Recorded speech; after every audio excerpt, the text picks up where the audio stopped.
Bien. Alors, d'abord, je voudrais évidemment remercier Christian pour son accueil et cette magnifique journée qu'on a commencé, c'est vrai, par une petite collation agréable ce midi, ce qui fait partie aussi un peu de la vie, que j'affectionne. Je porte quelques séquelles physiques dans ce domaine, mais je les assume.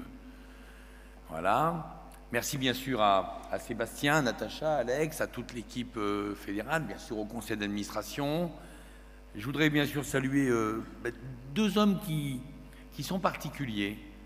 D'abord, Émile Robert, le maire de Limoges, un maire assumé. Il a eu des mots cet après-midi qui me touchent profondément. Ensuite, Guillaume Guérin. Guillaume, on se connaît bien, on se téléphone souvent, on se parle beaucoup. On parle de chasse, de politique, de plein de choses. C'est un mec qui bouillonne tout le temps, qui a plein d'idées. Il a eu des mots gentils pour moi. Je voudrais simplement lui dire en résumé que tout ce qu'il a pu dire de gentil pour moi, je le pense pour lui, et qu'il aura indéfiniment mon amitié et toute mon admiration dans tout ce qu'il fait. Sincèrement. Mesdames, Messieurs... Ah oui, pardon, j'ai oublié. Notre réalisateur, Monsieur Fay, Nicolas Fay. Écoutez, votre film m'a ému. Alors, je m'en excuse, mais je vais vous en expliquer la raison pourquoi j'ai dû quitter 2 fois la salle tout à l'heure. C'est un très beau film que vous avez fait. Vous avez su simplement retranscrire, vous avez su simplement dans le fond écouter ce que disent les gens. Et c'est quelque chose de très important. Et puis on a assisté effectivement à un coming out rural en direct, et ça m'a beaucoup touché. Et on l'a eu 2 mois au contact. Vous imaginez, si on le garde 2-3 ans avec nous, je pense qu'à la prochaine manif, Christian, qu'on fera en Haute-Vienne, c'est lui qui portera le mégaphone. Ça, c'est sûr. Mes chers amis, d'abord aussi mes collègues, c'est vrai, mes collègues sont là aujourd'hui, ma collègue et mes collègues de la région, donc je les salue. D'ailleurs, je tiens à dire que notre ami Jean-Luc Dufault a gagné il y a quelques heures, une fois n'est pas coutume, au conseil, au tribunal administratif concernant effectivement la possibilité de faire des expériences actuellement sur la maltraitance animale au niveau des chasses traditionnelles. Il faut savoir que 3 autres départements avaient perdu la semaine dernière. Il a gagné tout à l'heure avec Régis Sark, son directeur. Ils font un travail remarquable, ils se sont battus et vous pouvez les applaudir. Ça passe par ce combat permanent. Et pour ceux qui souhaitent en parler en détail, rendez-vous au Novotel à 23 h. Il a beaucoup d'Armagnac avec lui, il avait prévu le coup. Bon, il a voulu commencer avant. Je dis, moi je peux pas, il faut quand même que je m'exprime un petit peu. Mes chers amis chasseurs, merci pour votre accueil chaleureux de tout à l'heure, vous m'avez largement salué. Et puis, merci effectivement de m'avoir accueilli dans cette ville de Limoges, à travers laquelle nous avons fêté aujourd'hui, bien sûr, les 100 ans de la Fédération de Haute-Vienne.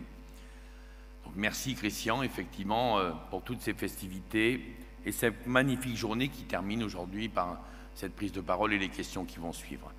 100 ans. 100 ans, et je dirais que la Fédération n'a pas pris une ride. Mais je pense aussi que c'est parce que la chasse n'a jamais été dans le fond aussi moderne, et Christian nous l'a bien rappelé.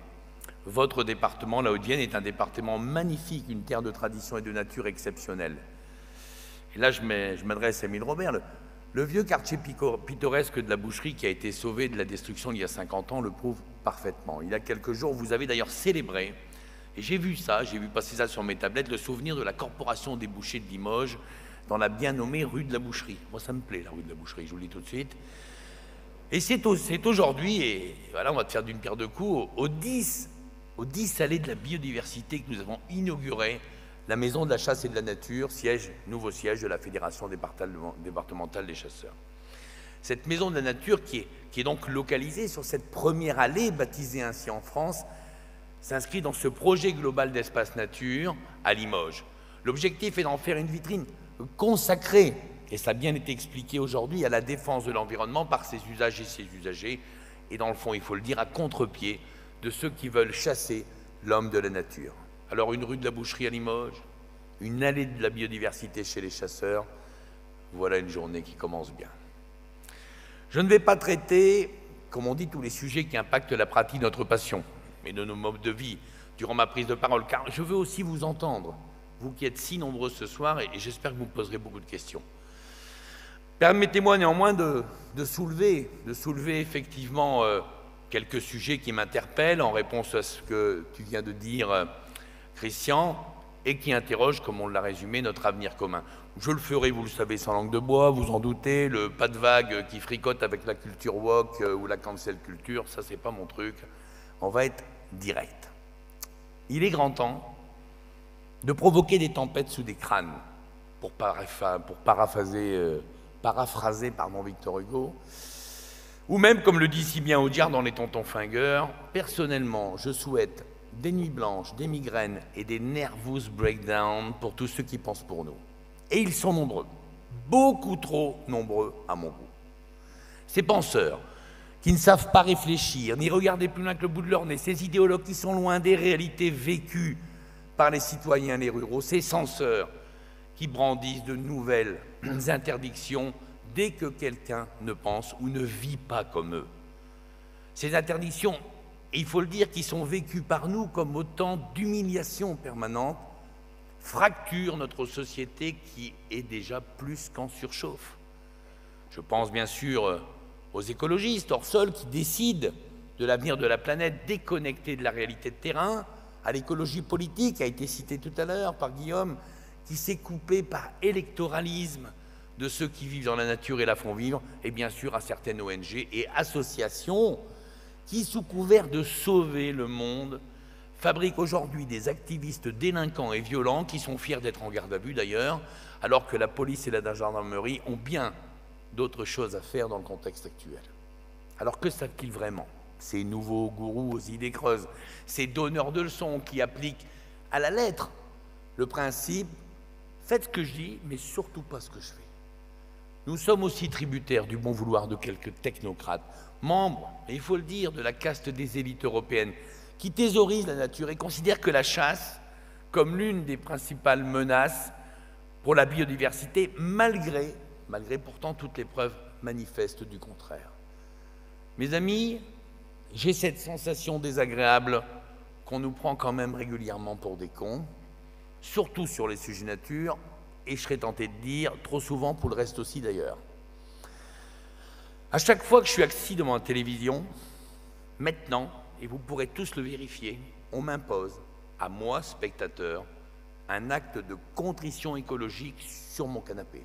Alors, tout ce qui ne va pas sur la planète, comme le répètent encore les médias, c'est de ma faute. Alors, c'est de ma faute à cause du véhicule dans lequel je roule. Alors, c'est encore plus de ma faute si j'ai le malheur de prendre un avion pour me déplacer, je ne vous dis même pas.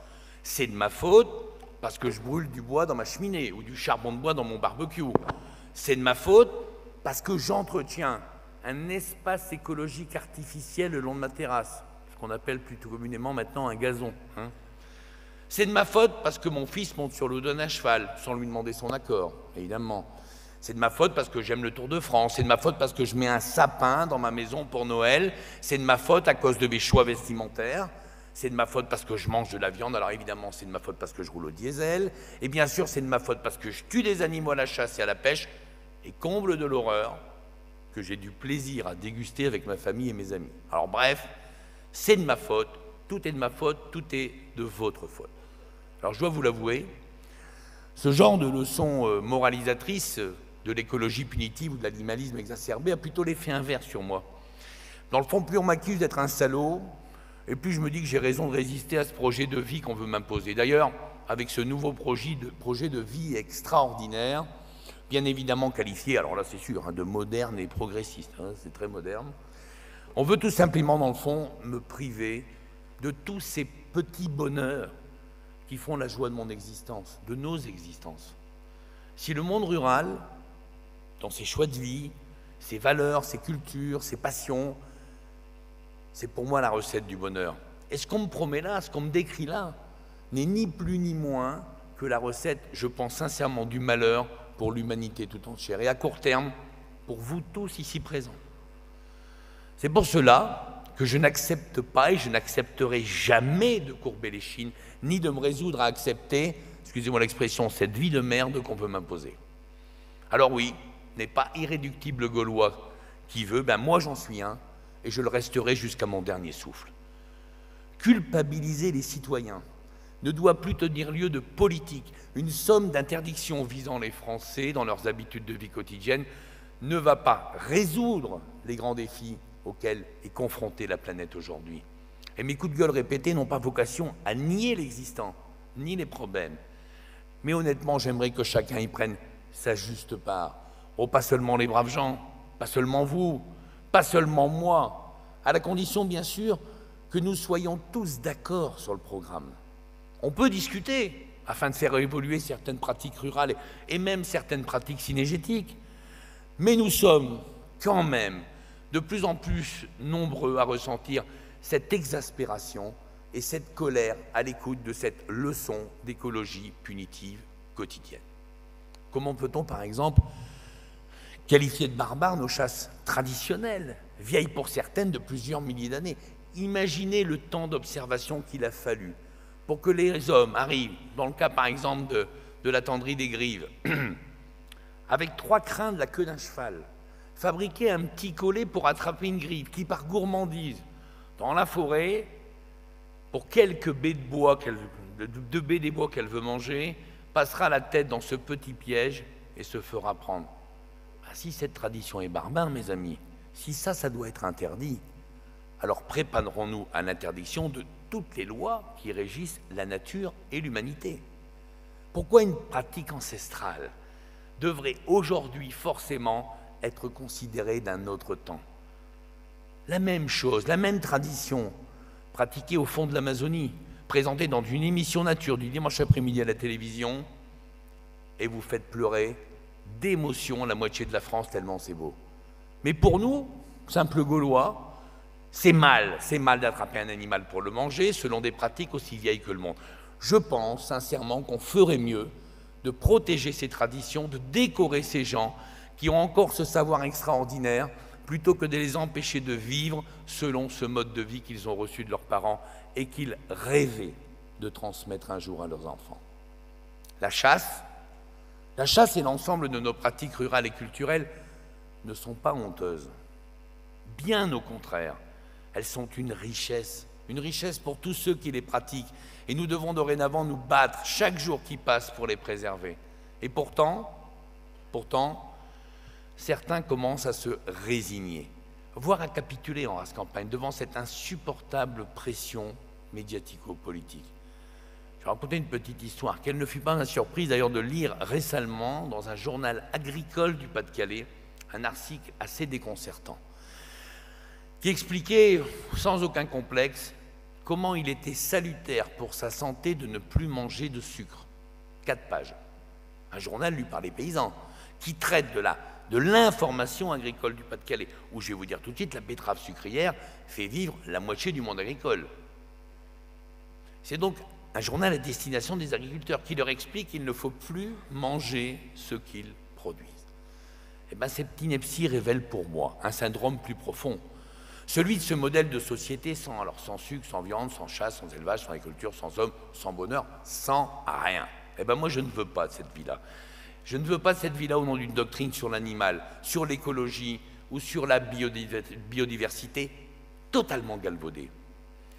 Savent-ils seulement d'ailleurs, tous ces intellectuels de la nature, où est la vraie biodiversité?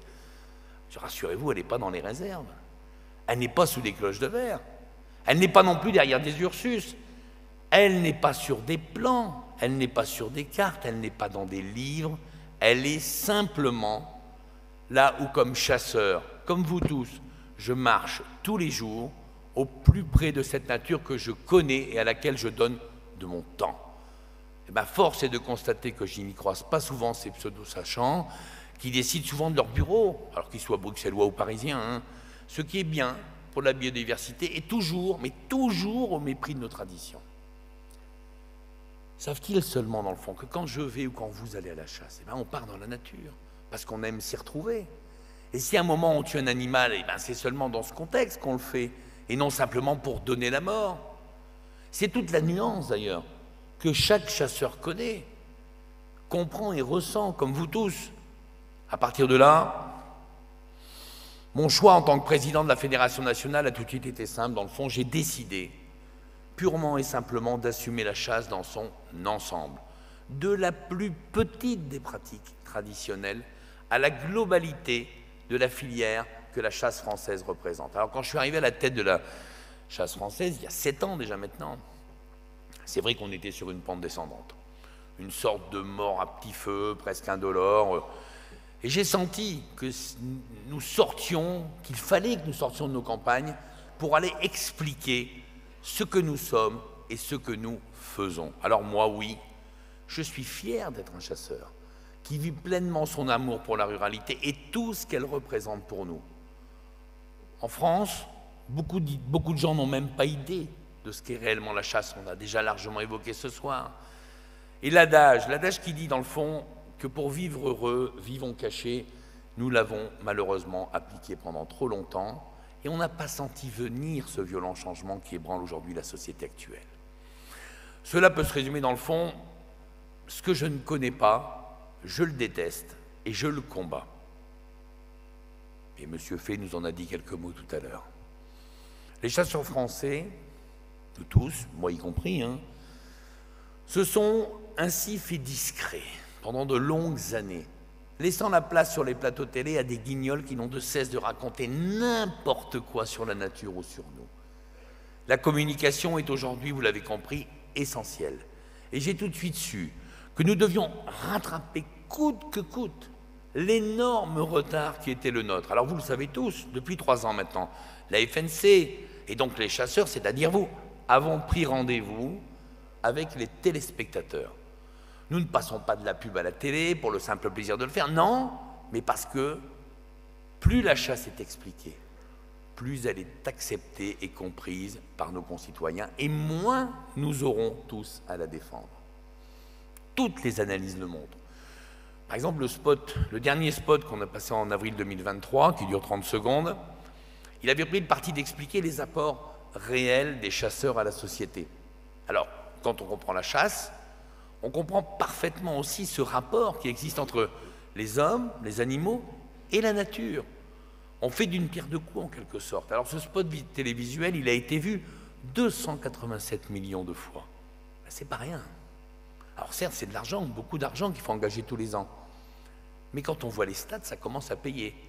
Si nous avons une baisse encore, c'est vrai, légère du nombre de pratiquants validant un permis de chasser chaque année, on a vu plus pour des raisons économiques depuis 2-3 ans, force est de constater que nous n'avons jamais eu autant de candidatures au permis de chasser.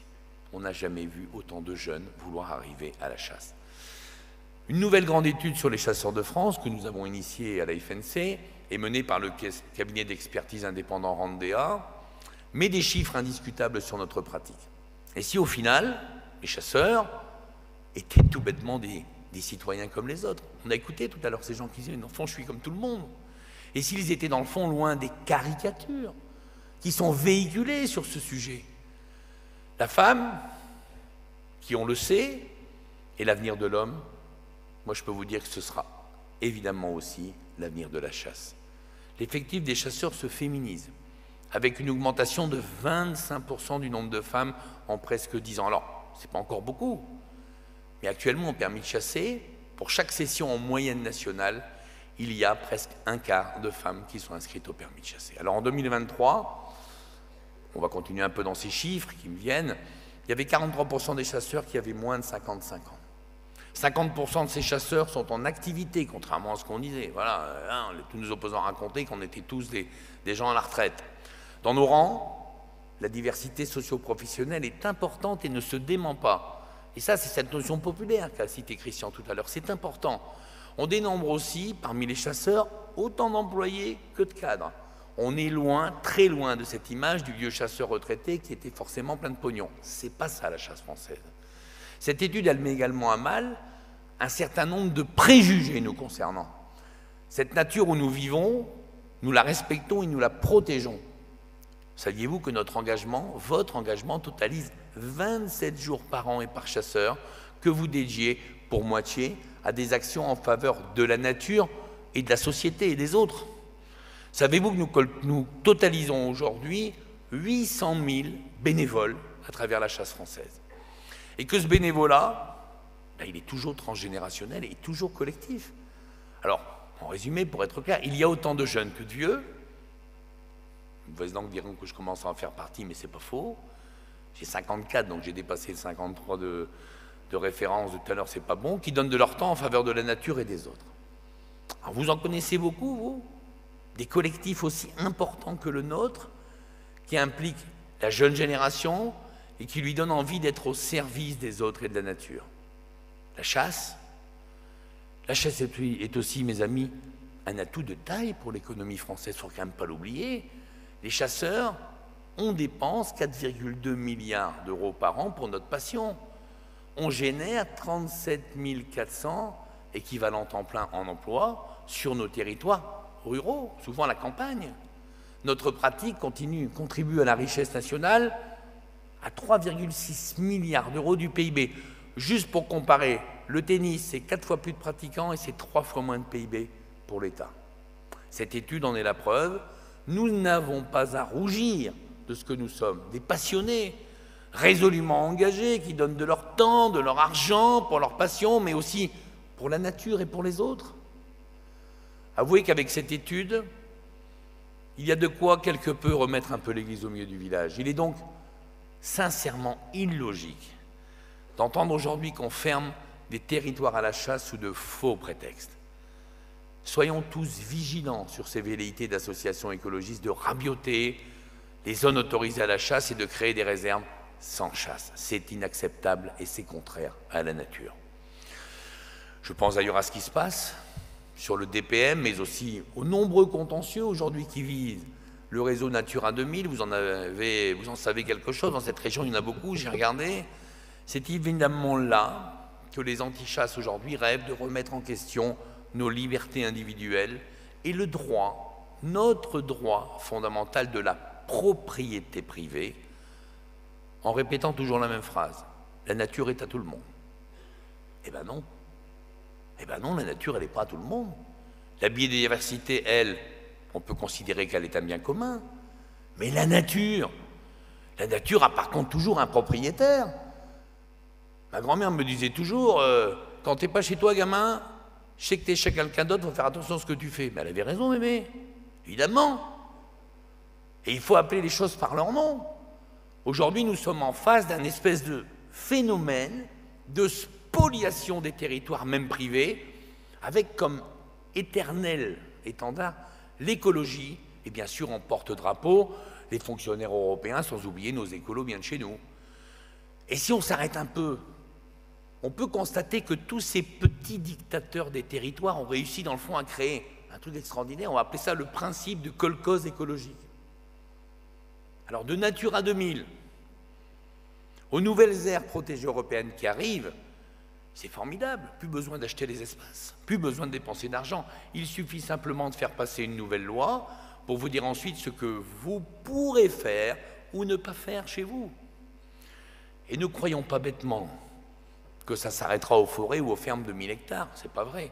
Demain, c'est dans votre propre jardin ou même dans votre habitation que s'abattra et la dictature de l'écologie punitive et probablement l'animalisme exacerbé. Pourtant, il serait temps que ces écologistes qui rêvent d'une nature sans homme comprennent que sans lui, la biodiversité serait encore plus abîmée et les territoires totalement délaissés. Là aussi, les gens l'ont parfaitement dit dans le film tout à l'heure. Le risque aujourd'hui, dans le fond, c'est d'aboutir à une totale déshumanisation de la nature et on peut logiquement penser que tout cela ne s'arrêtera pas à la seule pratique de la chasse. Moi, je pense à l'agriculture, je pense à l'élevage, mais également, dans le fond, à toutes les passions de nature qui seront à coup sûr, à un moment ou à un autre dans le collimateur, quand ce n'est pas déjà le cas. Par exemple, il n'y a pas un mois où des kilomètres de chemin deviennent interdits à la pratique du VTT. Vous savez, le VTT, cette espèce d'engin là, écocide, qui non seulement écrase les orchidées sauvages et les batraciens, et puis en plus qui vient éroder le sol à l'aide de ces pneus crantés, là, cette espèce de machine de destruction de nature, là, un vélo quoi, un vélo, ouais. Alors on pourrait en rire, si j'avais pas toutes les semaines au téléphone le président, leur président de fédération, qui me parle chaque fois de nouvelles exclusions qui sont en cours, et partout en France. En France, Pour revenir à la chasse, nous avons près d'une quarantaine de modes de chasse différents, de territoires aux écosystèmes diversifiés qui font de la France, dans le fond, et on l'a tous compris, un grand carrefour de biodiversité. C'est d'ailleurs, et c'est la vérité, principalement cet amour immodéré que les chasseurs ont tous pour la nature qui a permis de préserver bon nombre de territoires. Ils auraient sûrement disparu si la passion n'avait pas guidé nos choix depuis des générations. Alors mes amis, ne laissez plus jamais personne vous dire le contraire. En France, nous sommes 4 millions de porteurs de permis de chasser. Et nous avons 963 000 pratiquants annuels avec leurs familles et leurs amis. C'est vous avec vos proches qui œuvrez chaque jour pour sauver la biodiversité. On l'a entendu tout à l'heure dans le film aussi, on ne les voit jamais les mecs pour faire quelque chose. Ah oui, d'avoir des idées, c'est sûr. Votre maison de la nature, ouverte vers l'extérieur et les autres amoureux de nos belles campagnes, ça c'est du concret. Ça c'est une preuve de ce qu'il faut faire. Il faut faire confiance à ceux qui vivent et qui font vivre ces territoires. Ensemble, nous ne sommes pas le problème, comme certains nous le disent. C'est nous la solution. Et qui peut en dire autant? Alors, évidemment, certainement, pas tous ceux qui pensent qu'emmerder les ruraux tient lieu de politique environnementale, énergétique, économique ou climatique. Ça, on est d'accord. Mais qui mieux que les ruraux pour comprendre ce sentiment de déclassement et d'abandon que partage cette France périphérique aujourd'hui? Qui mieux que les ruraux pour défendre une ruralité trop souvent malmenée par Bruxelles avec ses décisions hors sol ou ses directives, mais franchement liberticides? Qui mieux que les ruraux pour agir concrètement pour que les orientations prises par l'Europe nous libèrent plutôt que nous emprisonnent? Qui mieux que les ruraux pour combattre le diktat des instances européennes sur nos modes de vie et notre vie quotidienne? Cette Europe aujourd'hui, aux mains d'une élite hors sol, se transforme peu à peu, et il faut le dire, en une dictature de l'écologie. Dans nos campagnes, mes amis, on a emmerdé sur à peu près tout ce qu'on fait. C'est un constat, et tout le monde le dit. Et c'est pas être anti-européen que de l'affirmer, moi je suis un Européen. Vous comprenez pourquoi, dans le fond, et j'y arrive, j'envisage donc de saisir cette opportunité des élections européennes. Alors vous avez tous entendu parler, je ne pouvais pas en dire quelques mots. Christian m'a dit, tu vas quand même parler un peu de l'Europe. Je dis, oui, je le ferai. Alors l'idée générale, c'est pas d'y aller pour faire de la figuration, mais pour être votre voix et celle de la ruralité dans le cadre d'une liste apolitique, et je le dis clairement, représentant par contre toutes les composantes de la ruralité. Alors face à ceux qui thésaurisent un modèle de société contrainte, aseptisée, fracturée, et moi je fais le pari plutôt d'une ruralité active, vivante, libre et surtout respectée.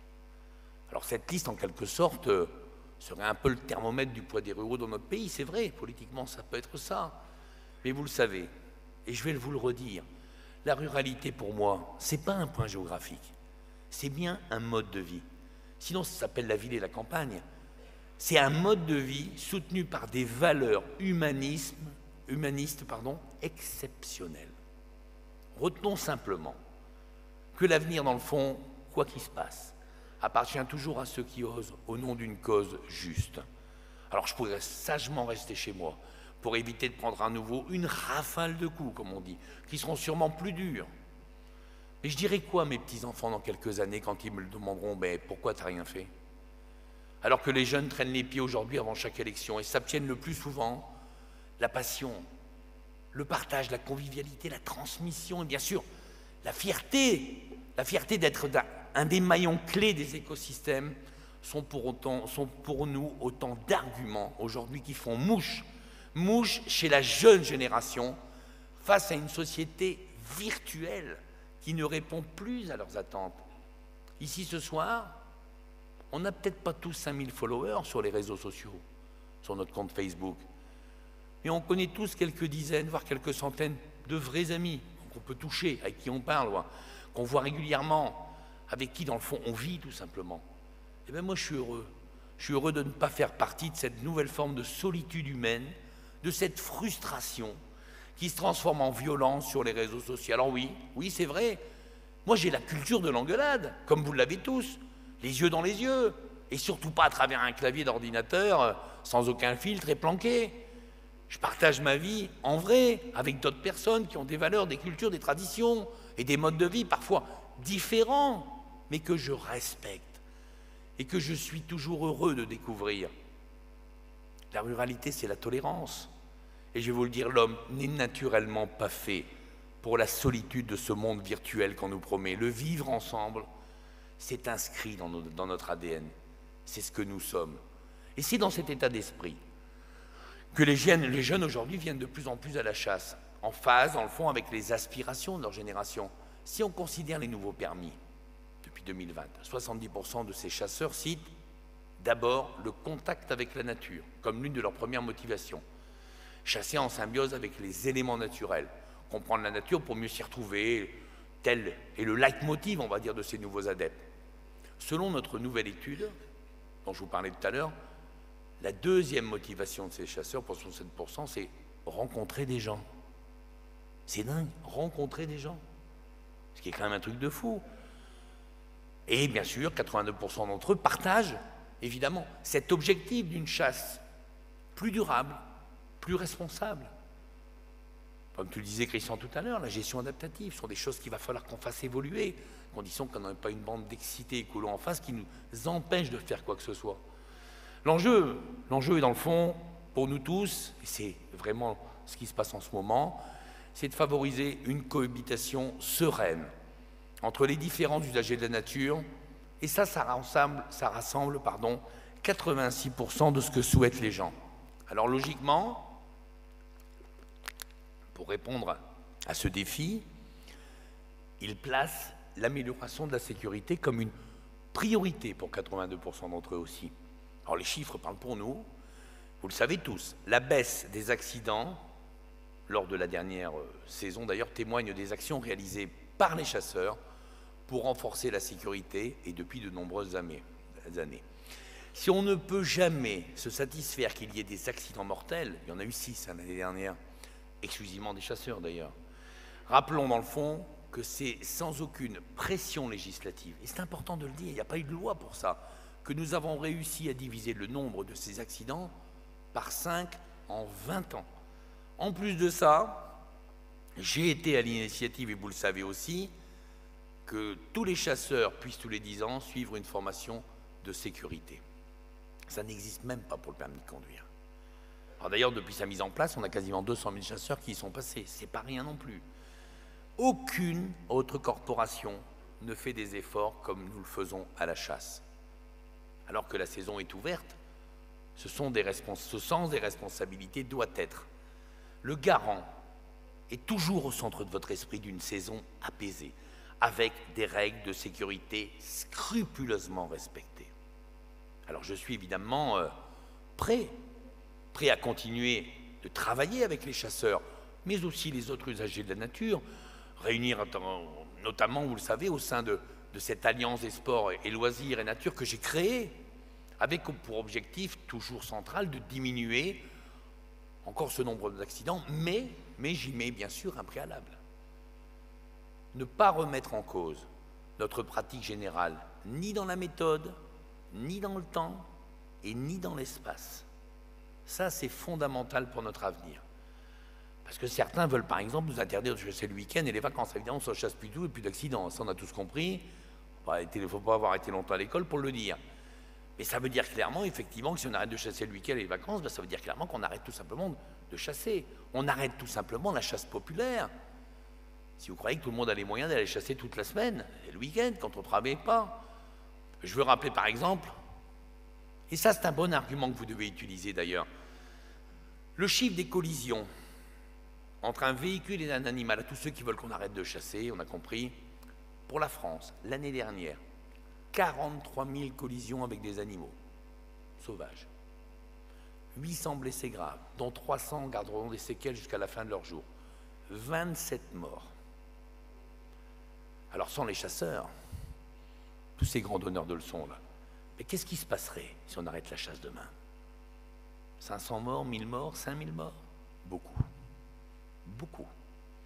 À partir de là, ouais, je vous le dis, on n'a aucune leçon à recevoir dans le domaine de la sécurité de notre pratique, ni dans celui de la connaissance de la nature. Grâce à ce que nous faisons, à la chasse, c'est-à-dire dans le fond tuer des animaux, et moi j'emploie le terme de tuer un animal, nous avons donc dans le fond une action directe sur ces collisions routières. Mais nous sommes également, et ça il ne faut jamais l'oublier, les garants perpétuels de la défense des cultures agricoles et de l'alimentation de tout le monde. J'en veux pour preuve, chiffre officiel, pour la première fois cette année, les dégâts dépassent les 100 millions d'euros payés par les chasseurs. 100 millions d'euros. Alors heureusement, bien sûr, l'État a répondu présent, j'ai demandé, j'ai discuté avec l'exécutif. Nous avons d'abord une enveloppe de 20 millions d'euros pour faire face directement à la hausse des matières premières. Et ensuite, j'ai été décroché une enveloppe de 60 millions d'euros à étaler sur 3 ans pour la mise en place d'une boîte à outils opérationnelle. Alors si la régulation et la préservation des équilibres écosystémiques sont les conséquences de notre passion, je le dis clairement, en aucun cas, elles ne peuvent en être la cause et la raison. Sinon, on deviendrait une milice armée. Ce qui veut dire que demander aux chasseurs français de payer l'addition des dégâts du grand gibier, aujourd'hui, est une hérésie. Puisqu'en allant à la chasse, vous tous comme moi, nous servons l'intérêt collectif de tout le monde. De tout le monde. Clairement, cette loi de 68, elle doit être changée, totalement sur le fond. Et c'est plus qu'une urgence économique aujourd'hui pour de nombreuses fédérations. Car qu'est-ce qui se passe? Qu'est-ce qu'elles font les fédérations aujourd'hui? Eh bien, que ce soit Christian comme moi, on est obligé de vous faire les poches des chasseurs pour payer les dégâts. On n'a aucune autre alternative possible. Si on ne le fait pas, on passe sous tutelle du préfet. Eh bien, c'est pas normal. Et cela, sincèrement, ça ne marchera plus très longtemps. Au regard de l'état de vos poches, d'ailleurs, qui sont, comme tous les Français, percées pour certaines et tout au moins de moins en moins remplies, parce qu'on connaît quoi? On connaît tous des temps économiques difficiles, évidemment. Et puis n'oubliez pas aussi la diminution constante du petit gibier chaque année et la perte de permis qui va avec. Christian, tu as dit tout à l'heure que tu maintenais tes permis. Moi, je suis un département petit gibier. Je vais en perdre 1000 cette année, avec les résultats catastrophiques de la perdrix grise. Parce que chez moi, il n'y a pas de sanglier. Et s'il n'y a pas de sanglier, que tu as juste ton petit gibier et que ça se passe mal à la reproduction, c'est une catastrophe.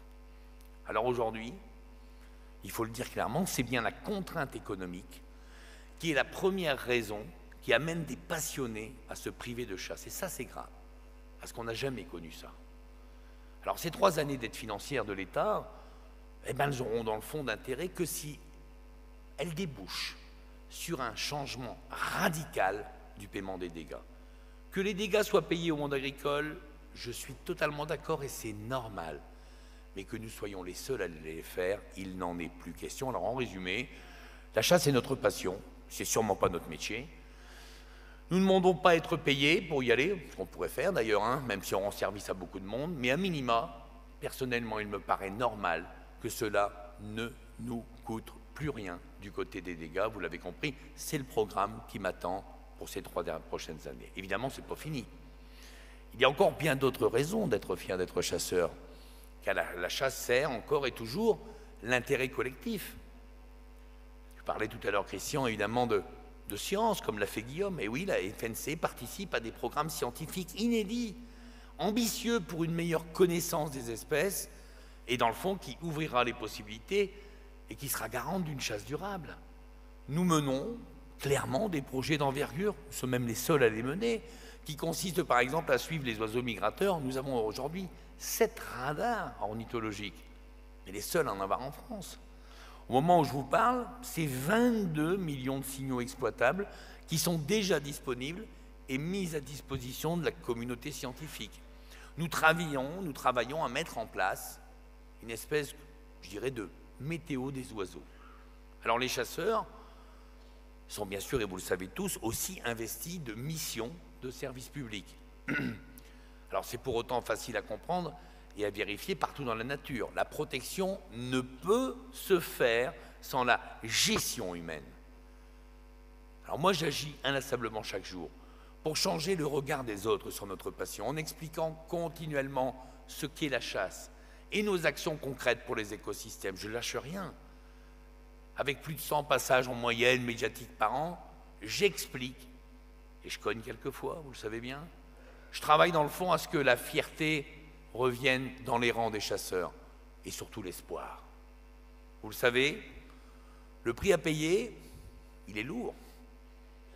Il est lourd quand on défend une activité pourtant légale comme la chasse, dans le fond, une démocratie qui se doit normalement d'être garante des droits et des libertés de chacun de ses citoyens. Eh bien moi, je rends juridiquement coup pour coup maintenant, face aux attaques dont nous sommes perpétuellement l'objet. Rien qu'en ce moment, j'ai compté avant de venir, j'en ai 400 au tribunal, 400 qui doivent comparaître devant les tribunaux pour obtenir, en ce qui me concerne, réparation de ces violences gratuites contre moi, contre ma famille et bien sûr contre la chasse. Toute personne dorénavant qui par idéologie, par bêtise, voire par opportunisme politique attaque la chasse ou la ruralité me trouve systématiquement sur son chemin. Et aucune impunité ne peut être acceptée lorsqu'il s'agit de la défense de notre passion qui est légale et strictement encadrée pourtant. Nous ne devons plus rien laisser passer, mes amis. Cela doit être notre règle d'or à tous. Combattre sans relâche les dérives de l'écologie ou de l'animalisme ne veut pas dire qu'on refuse toute évolution, mais il y a une ligne rouge que je n'accepterai jamais de franchir, celle de remettre fondamentalement en cause notre liberté de pratiquer, là où on en a le droit, cette activité qui s'appelle la chasse et qui est populaire. Oui, populaire, et ce n'est pas un gros mot populaire, car le chiffre fait le nombre, comme on dit. Moi, je m'opposerai toujours à toute dérive élitiste de notre pratique. Nous sommes entendus, voire écoutés, des fois, par les différents gouvernements, parce que nous sommes nombreux. Notre activité fédère. Comme je vous l'ai expliqué, des chasseurs issus de toutes les classes sociales et de tous les milieux. C'est une force. C'est l'ADN de la chasse en France. C'est pour cela qu'on a des amis partout, mais des ennemis aussi, quels que soient les partis politiques. Nous sommes en Europe 7 millions de chasseurs. Là aussi, il faut qu'on fédère cette grande communauté à laquelle nous appartenons, afin qu'elle parle d'une seule voix. Car ici comme ailleurs, je peux vous dire que quand je les rencontre, les problèmes sont les mêmes. Il n'y a pas de différence.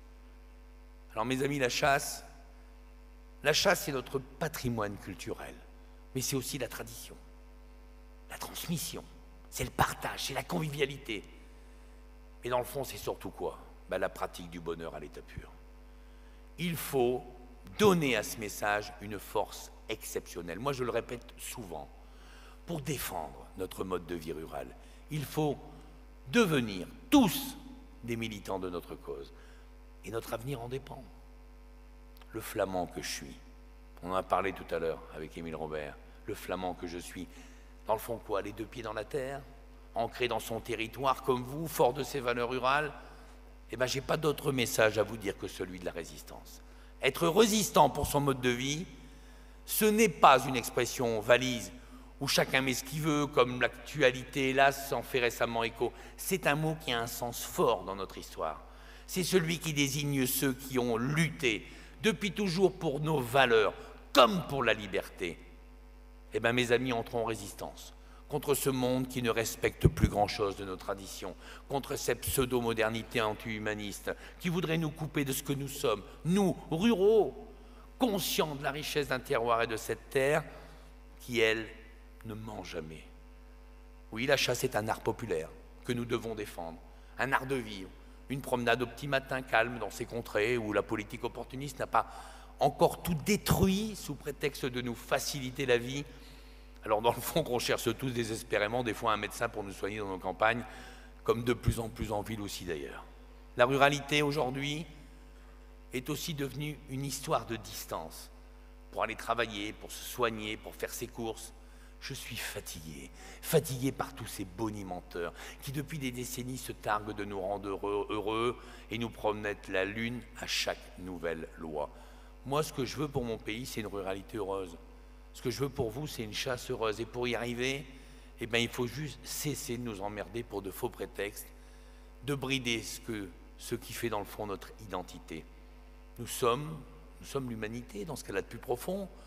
Oui, l'humanité primale, qui a su préserver les vérités immuables de la planète, la lutte pour la vie, le respect de la nature et de ses lois éternelles qui ne sont pas des lois de bisounours comme on nous raconte.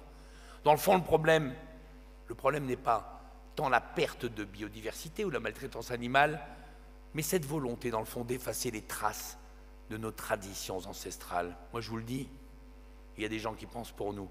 Un peuple qui ne sait plus d'où il vient sera toujours plus facile à manœuvrer. Retenez cette phrase. Et à ce moment de notre histoire collective, où l'alimentation d'ailleurs devient un enjeu économique majeur, eh bien nous sommes les empêcheurs de tourner en rond pour ceux qui rêvent de créer une alimentation sans aucun lien avec le vivant. Continuer coûte que coûte de manger le fruit de sa chasse. Le fruit de sa chasse, c'est un enjeu collectif à l'échelle du monde qui devient essentiel. Le dire et le faire savoir ensemble est l'un des grands sujets dont nous devons nous emparer. Tu l'as évoqué, Christian, tout à l'heure. Et nous aurons un programme pour cette venaison, un grand programme, pour combattre avec force, dans le fond, cette dérive qui consiste à interdire plutôt qu'à réfléchir. Nous aurons tous, dans un avenir proche, un choix existentiel à faire, et pas seulement dans un isoloir du mois de juin prochain. La question que nous devons nous poser aujourd'hui, mes amis, c'est: sommes-nous certains, oui ou non, de pouvoir transmettre à nos enfants ce que nous avons reçu de nos parents?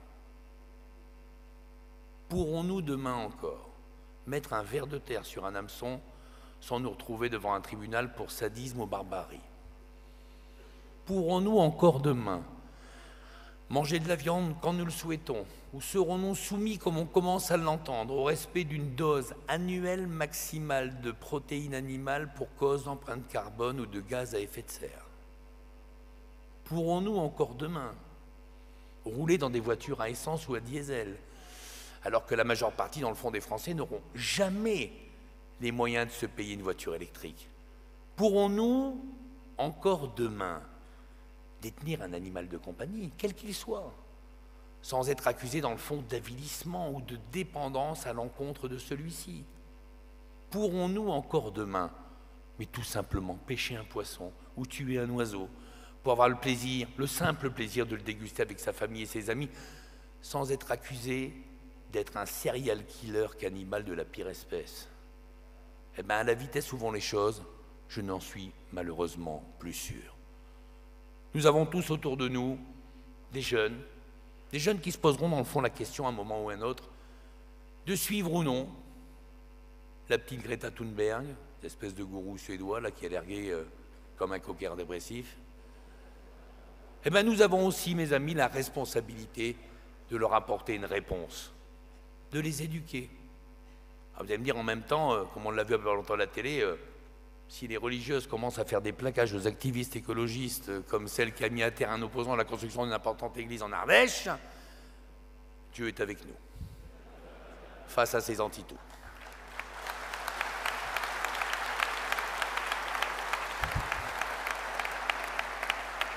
Alors assumer sa passion pour la chasse, c'est déjà faire un grand pas pour l'avenir de celle-ci et son acceptation dans la société.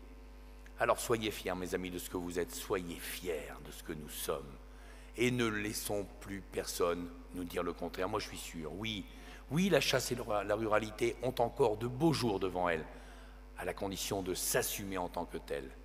C'est pourquoi la plus petite parcelle de notre chasse doit être défendue, car l'avenir de tout le reste en dépend. Et ceux qui pensent parmi nous qu'il vaudrait mieux abandonner ceci ou cela, car c'est plus dans l'air du temps, eh bien ils se trompent lourdement. Tout abandon de notre part ne calmera jamais nos ennemis. Au contraire, chacun de nos renoncements, comme chacune de nos défaites, ne feront que leur donner le goût du sang dans la bouche, en les confortant d'aller encore plus loin et encore plus fort. Pourquoi? Parce qu'ils ne veulent pas moins de chasse, ces gens-là. Ils veulent plus de chasse. Ils veulent pas moins de tradition, ils veulent plus de tradition. Ils veulent pas moins de passion, ils veulent plus de passion. Ils ne veulent pas moins de ruralité, ils ne veulent plus de ruralité. Heureusement, la politique du pire menée par nos ennemis, dans le fond, qui joue sur les peurs et la stigmatisation n'est jamais bonne conseillère. Aujourd'hui, certaines radicalités efface même les revendications portées par ces extrémistes qui dans le fond, nuisent au dialogue social et malmènent notre démocratie. À force de pratiquer cette outrance pour l'outrance, ils finissent par se décrédibiliser et ça fait chier tout le monde. Alors oui, nous ne sommes plus les seuls à en avoir marre. Tout le monde en a marre. L'actualité récente le montre avec force. Alors mes amis, c'est pas le moment de renoncer à ce que nous sommes, à ces valeurs que nous portons fièrement et qui seront demain, j'en suis certain, un modèle pour beaucoup de nos concitoyens. Je sais pouvoir compter sur vous, sachez que vous pourrez toujours compter sur moi. Vive la chasse et vive la ruralité!